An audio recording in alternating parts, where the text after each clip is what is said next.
यहाँ थाना आइल बा ओकरा 2 घंटा के बाद जय नारायण सिंह उनकर बेटा यहाँ आके घुस गइल बा अंदर एजा घुस के आके हमरा से गाली गलौज सब हुआ है कर दिए हैं। कोई थाना में सुनवाई नहीं हो रहा है। जिस दिन वो लोग आए हैं दारू पी के उनका लड़का भी आए थे, हमें गाली भी दिए थे, फिर हम थाना में फोन भी किए हैं, थाना में कोई सुनवाई नहीं है, गवाही मांग रहे हैं थाना। नमस्कार, हम निपुण सिंह रउआ देख रहल बानी बीएमएन सारण। आज जौन लुच्चा लफंगा बाड़े सन जौन दारू बंद भइला के बाद गंजेड़ी हो गइल बाड़े सन, जौन उनसन के घर से खर्चा नहीं के मिलत, उ देखी का माहौल बना देले बाड़े सन। देखी सामने है घर बावे श्री दीप नारायण सिंह जौन की पुलिस पदाधिकारी बानी, वहाँ के ई घर ह अतरसन गांव में बानी हम, जौन रसूलपुर थाना क्षेत्र के अंतर्गत पड़ेला। वो गांव में देखी एगो पुलिस वाला के घर में कैसे जौन गजेड़ी टाइप के जौन टोला महला के लुच्चा लफंगा टाइप चोर बाड़े सन, जौन सन के 10-20 रुपया खातिर उ बाप माई के तरफ से नइखे मिलत, दूसरा के सामान उठा लेहल, ओकर दुरुपयोग कैल। देखी एक घर में ताला मारल जात रहल ह, एक घर में केहू रहेला ना, सब कोई बाहर रहेला। आ घर में ताला मारल गई रहल, आ घर के ताला तोड़ के कैसे सामान ए जाके उठा लेहल गइल बा, कैसे छोटा छोटा सामान के चोरी कैल गइल बावे। आई घर के जब महिला बा ओकरा से जानल जाई कि कैसे का भई रहल, का मामला बाजी। हमनी के बाहर से आनी सन जी, तो यहाँ गेट पर देखनी सन गाड़ी से उतरे से ताला हमनी के दूसर लागल रहे। अच्छा, माने चाबी लगैले बानी लो तो? हाँ, चाबी लगौनी सन ताला ना खुलल हमनी के यहाँ के। तब हमनी के देखनी सन ताला हमनी के ई ताला हमनी के 5 गो कीन के लिए रहनी सन ताला में के। त ई ताला हमनी के लोग तूर ले लेबा एमे के। हाँ, एमे के जी, इहे ताला एमे के हमनी के लगौलन से जा उ ताला तूर के ई ताला लगावल बा यहाँ। हाँ, अच्छा। ओकरा बाद हमनी के ताला जब चाबी लगल से तो ना खुलल, तो ताला तोड़ के जब अंदर आनी सो तो यहाँ टीवी ना रहे हमार। अच्छा, हेजा टीवी टीवी रहे। देखी हेजे बोर्ड लगावल बा, हेजे बोर्ड भी रखल बा, हेजे टीवी चलत रहल रउआ देख सकत नहीं, हेजे सब कोड भी बा, कोड सब बा, लेकिन टीवी हेजा के गायब बा। टीवी बॉक्स भी नहीं खे। ई ताला तोड़ल बा इस ये रूम के। अच्छा, यहाँ मिक्सर रहलो, कुछ बर्तन भी रहलो झोला में एमे से मिक्सर गइल बा, कुछ बर्तन भी गइल बा, यहाँ से मिक्सर गइल बा आ कुछ बर्तन भी गइल बा एमे। अच्छा, हाँ। आ एकरा बाद आगे हेजा के हेने आइल बा लोग यहाँ हेजा आके ई है ताला टूटल बा हई। अच्छा, येहू में ताला ताला मारल रहल हमनी के, यहाँ के ताला टूट देले बा लोग। यहाँ सिलेंडर रहल भरवा के रखल रहल। अच्छा, सिलेंडर भी हमनी के लेके गइल बा। बाहर से आएम लो तो ओकर उपयोग हाँ, हमनी के रखलन सन के बाहर से आम सन एक बाई के काओ तनी सन छुट्टी में त कहां से लियाम सन। ओकरा बाद सिलेंडर उठावल बा, यहाँ पीतल के बर्तन धइलन सन 2 गो बोरा में क के पूजा पाठ के, उहो गइल बा।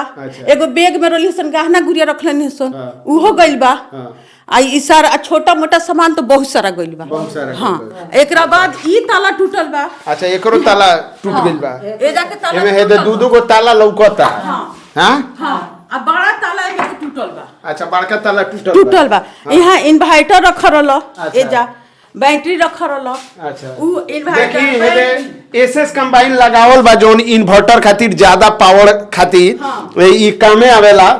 आ टेबल भी एजा लगावल बा, लेकिन एजा के इन्वर्टर आ बैटरी दोनों टेबल लगावल बा। अच्छा, देखी हेदे एने हेदे देख सकता नहीं रहुआ कि बैटरी खातिर भी पीढ़ा लगावल बा, सब व्यवस्थित ढंग से रहल बैटरी। हाँ, काफी बड़का रहल सब। हाँ, एजी के ताला हमर ठीक बा।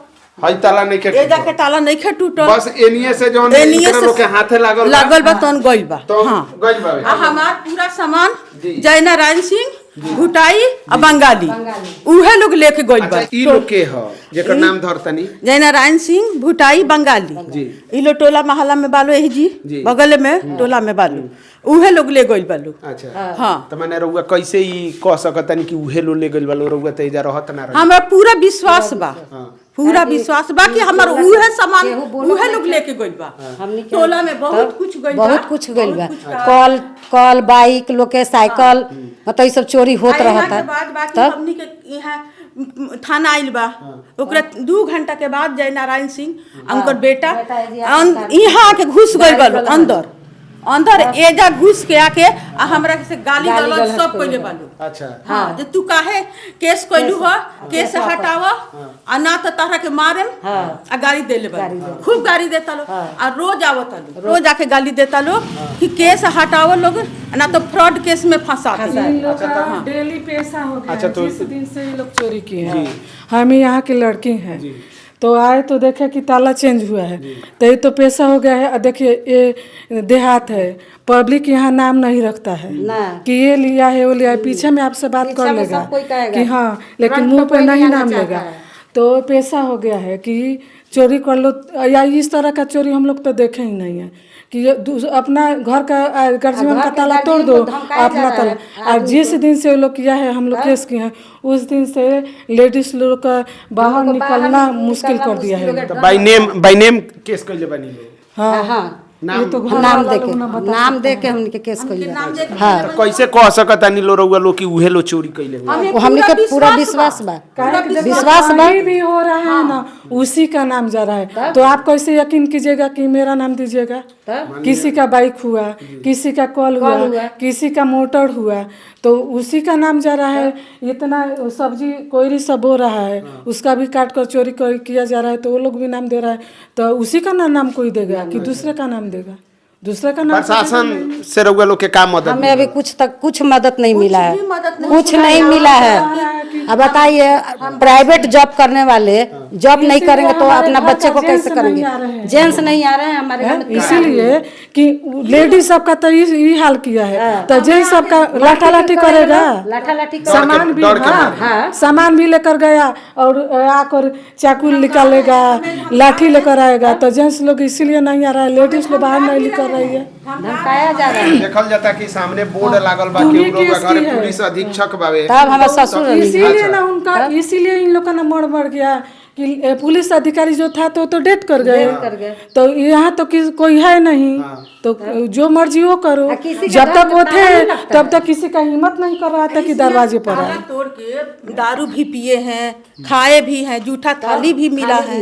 और जब हमारे घर में हम बच्चे के लेके आए हैं, वो डायरेक्ट हमारे घर में घुस के गाड़ी दे रहे हैं, जब मारने की धमकी दे रहे हैं। हाँ, ओकरा बाद हमनी के तब हम लोग क्या करें?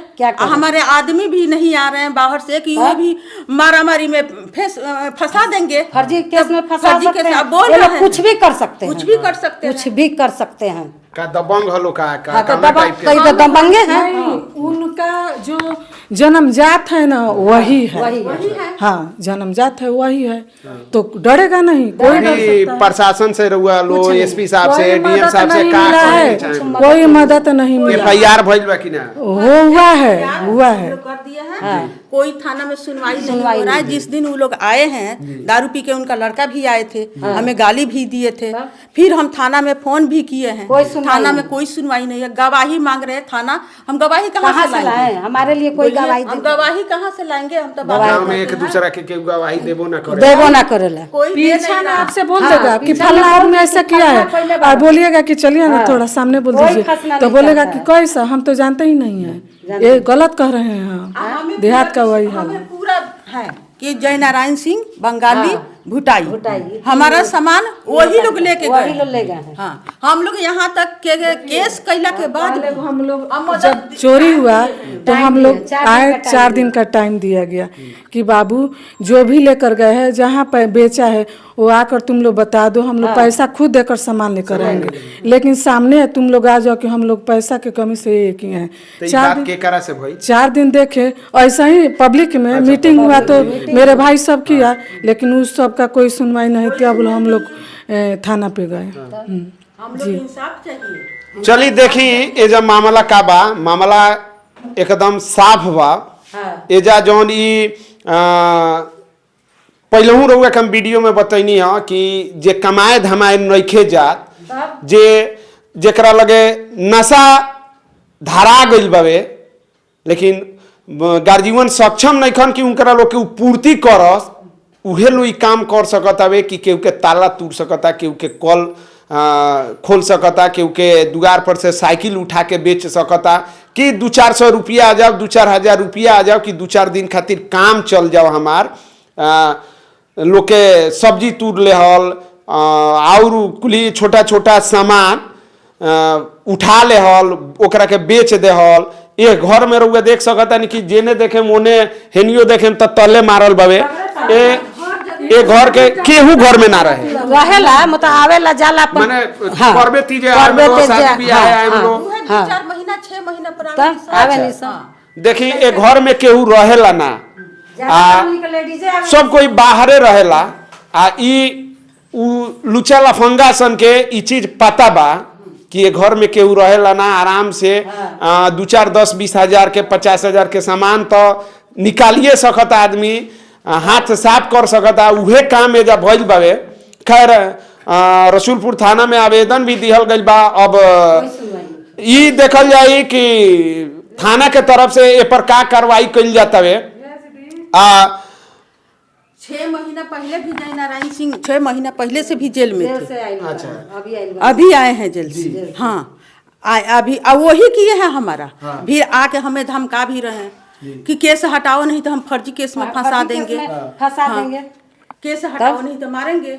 अब क्या किया जाए सब प्राइवेट जॉब वाले क्या करे बताइए आप। गांव में आके मार कि कहीं आपके जाने के बाद भी उनको पता चले कि मीडिया वाले आए थे तो हो सकता है फिर आए फिर चढ़ाई करे। रात में सो नहीं पा रहे हैं। ये तो है। देखी खौफ इतना ज्यादा हो गइल बा कि जब हम आईनी हनु तो हम अंदर जब आईनी है तो दरवाजा बंद कर देहल गइल ह। फिर हम कहनी कि हम बाहर से वीडियो बनावत आएम तो फिर कहल गइल कि ठीक बा अंदर आ जाएम तो गेट बंद हो जाई।